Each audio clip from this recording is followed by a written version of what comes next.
Халид ибн Валид.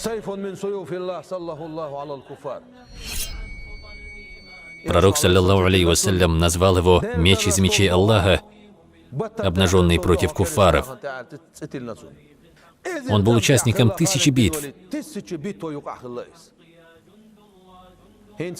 А сегодня, если кто-то 30 раз примет участие в боях турнира М1 или ММА, то его возвеличивают, как будто он сделал что-то невероятное. Это такое достижение в спорте. И мы не принижаем то, что он сделал. А ты сейчас представь человека, участвовавшего в 1000 битвах, насколько он был усердным на пути Аллаха. Ведь он не дерется при судьях. Он сражался насмерть.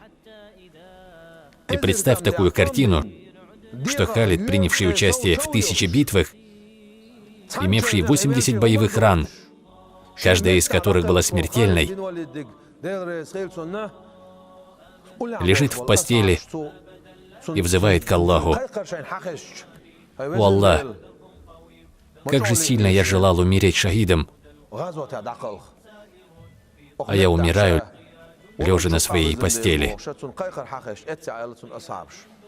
И сподвижники, услышавшие Халида, ответили ему: «О Халид, разве ты не понимаешь?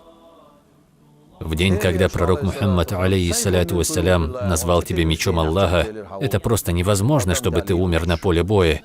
Ибо если бы ты погиб на поле боя, это означало бы, что меч Аллаха сломан куфарами. Меч Аллаха не может быть сломан. Если пророк Мухаммад, саллаллаху алейхи вассалям, кому-то давал прозвище, то оно было подходящим для него.